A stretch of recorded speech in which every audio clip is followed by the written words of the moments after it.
Tässä on sun veli Abu Shuaib Somali.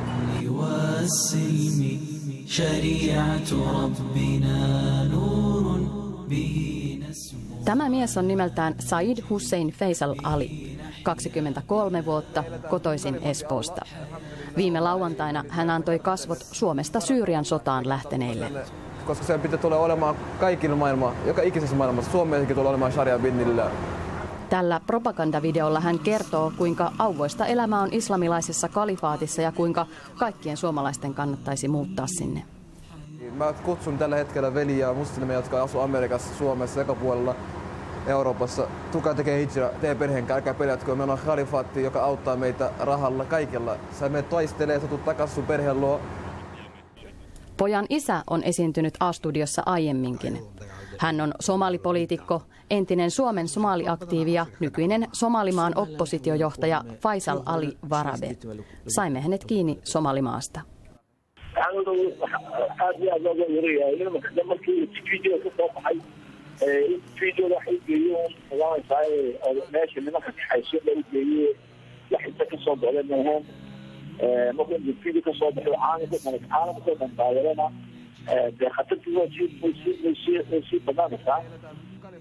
Isän mukaan poika päätyi Syyriaan reilu vuosi sitten keväällä, yhdessä vaimonsa kanssa, joka on myös Suomen somali.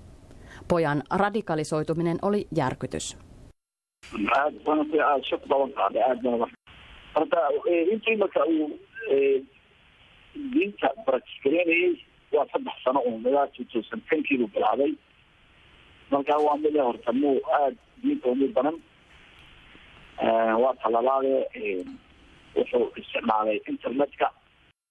Ennen Syyriaan menoa poika löytyi Somalimaasta. Isä pelkäsi, että poika yritti liittyä siellä terroristijärjestö Al-Shabaabiin. Isä otatutti poikansa kiinni ja lähetti tämän takaisin Suomeen. Hän pyysi Suomen poliisilta, ettei pojan passia uusittaisi, tuloksetta.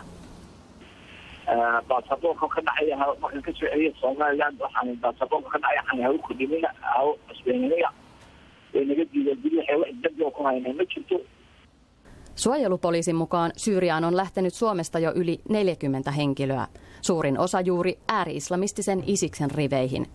Tiettävästi 3 Suomen kansalaista on saanut tähän mennessä surmansa. Heistä viimeisin Helsingin Sanomien mukaan kesäkuussa. Kyseinen espoolais-jihadisti oli Faisalin mukaan hänen poikansa serkku.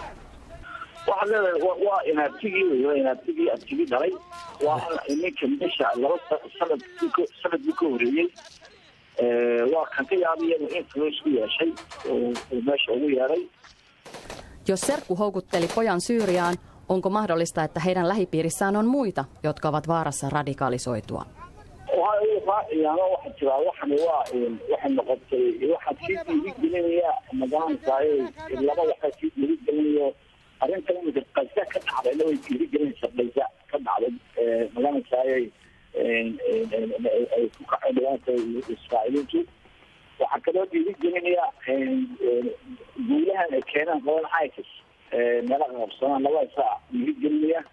Faisalin vaimo ja muu perhe asuu edelleen Espoossa.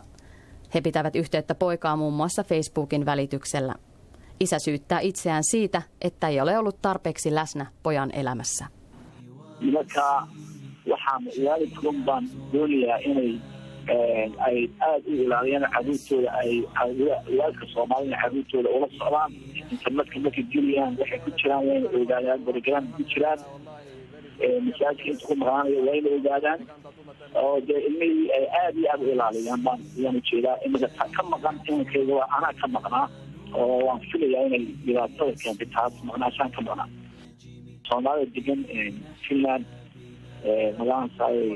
culimadoodu waa culamo aad iyo aad u wanaagsan oo ku dadaasha inay dhalinyarta reer Soomaalida ah ay gacanta ku hayaan oo ka ilaaliyaan xabjidka. Lähi-idän asiantuntija Hannu Juusola, tervetuloa studioon. Kiitos. Kun Suomesta, Euroopasta houkutellaan nuoria miehiä sotaan Syyriaan ja Irakiin, onko tarkoitus saada taistelijoita sinne vai taistelijoita tänne? Nuoria miehiä, jotka ovat tottuneet väkivaltaan, kovaan väkivaltaan ja tappamiseen. Kyllä heitä tietysti ensisijaisesti halutaan taistelemaan sinne. Ja tämä kyseinen järjestö, ISIS, houkuttelee heitä tällä hetkellä nimenomaan Syyriaan, jossa heillä on aika vähän paikallisia voimia. He tarvitsevat hyvin paljon sitten ulkomaalaisia taistelijoita pitämään yllä taistelua ja myös sitten rakentamaan yhteiskuntaa. Eli he pyrkivät samanaikaisesti käyttämään näitä ulkomaalaisia rakentaakseen omaa paikallista hallintoaan valtaamillaan alueilla. Voiko sanoa niin, että heitä ei pidettäisi siellä hyödyllisinä idiootteina, vaan hyödyllisinä taistelijoina? Joo, tietysti heitä pyritään kouluttamaan, mutta on selvä tietysti, että ei kaikkia sijoiteta taistelutehtäviin. ISIShän on ollut sotilaallisesti hyvin kyvykäs järjestö ja on selvää, että nämä miehet, jotka ovat pääroolissa taistelussa, ovat sellaisia, joilla on pitempiaikainen kokemus taistelusta. Millaisen uhan kotiinpalajat muodostavat Euroopassa?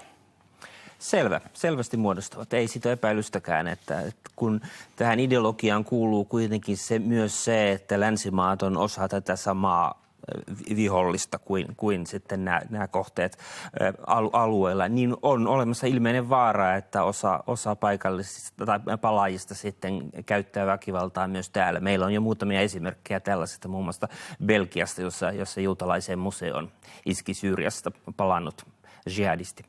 Mistä on ilmaantunut islamilainen valtiojärjestö? Se on järjestö, jonka taustalla on Al-Qaida-järjestö. Se tuli aktiiviseksi Irakissa Yhdysvaltojen miehityksen jälkeen yhtenä sellaisena järjestönä, joka taisteli amerikkalaisten miehitystä vastaan. Ja sieltä se sitten Syyrian sisällissodan myötä siirtyi Syyriaan ja hämmästyttävän nopeasti onnistui valtaamaan siellä alueita vuonna 2013. Sitten tänä vuonna se teki yllätyspaluun sitten Irakiin ja jälleen kerran onnistui laajentamaan aluettaan. Mikä sen suhde on Al-Qaidaan? Se on järjestö, joka oli alun perin, tunnusti Al-Qaidan ikään kuin keskusjohdon aseman, mutta se on sitten täällä alajärjestönä itsenäistynyt ja se myös ideologisesti on osin kehittynyt eri suuntaan. Millä tavalla? Sillä lailla nimenomaan, että pyritään käyttämään hyvin voimakasta väkivaltaa, jotta saadaan aikaan tämä ihanteellinen islamilainen valtio. Eli ei pyritä kasvattamaan ihmisiä tähän valtioon, vaan pyritään saada sen nopeasti nimenomaan väkivaltaa käyttäen. Mikä Isiksen todellinen vaikutusvalta on? Tuossa saamme kartan kohta esille, niin siellä on tällaisia rimpsuja jo Pohjois-Syyriassa tai Syyrian länsiosissa ja Irakin pohjoisosissa. Mikä sen todellinen vaikutusvalta ja asema on? Se on edennyt kyllä moniin kaupunkeihin. Joo, on selvää, että läheskään kaikilla näillä alueilla, minne se on edennyt, niin se ei käytä todellista tai pysyvää valtaa. Mutta kyllä se on näistä Syyrian sisällissodan myötä vahvistuneista islamista- ja jihadistijärjestöistä nimenomaan se, joka on selvästi vahvin. Ja se pitää kyllä osaa koillis Syyriasta ja sitten Irakin puolista alueesta varsin vahvasti hallussaan. Mikä se asema on suhteessa paikallisiin ihmisiin? Ajatellaan, että esimerkiksi kun nämä jihadistit valloittivat Mosulin, niin ensimmäisenä ryöstivät pankin. He käyttävät, tai tämä järjestö käyttää hyvin selvästi hyväkseen nimenomaan Irakissa paikallisten tyytymättömyyttä, nimenomaan sunniväestön tyytymättömyyttä maan keskushallintoon, joka on suhtautunut sunnivähemmistöön Saddamin kaatumisen jälkeen negatiivisesti. Ja tämä tyytymättömyys on se voima, joka on auttanut ISISistä kasvamaan nimenomaan Irakissa. Miksi koko Lähi-itä näyttää arabikevään jälkeen suistuva yhä pahempaan kaaukseen? Sanotaan näin, että tämä vanha järjestelmä on osin kaatunut eikä uutta vielä ole tullut. Eli tällainen vallankumouksen jälkeinen kuohunta on meneillään ja näyttää siltä, että se tulee jatkumaan vielä pitkään valitettavasti. Eli se, että arabimaailma olisi jaloillaan ja kehittymässä vakaasti kohti demokratiaa, niin sitä joudutaan valitettavasti vielä odottamaan. Tuossahan on selvää, Syyriassa on paha sisällissota meneillään ja ei se ole paljon kummempi Irakissakaan.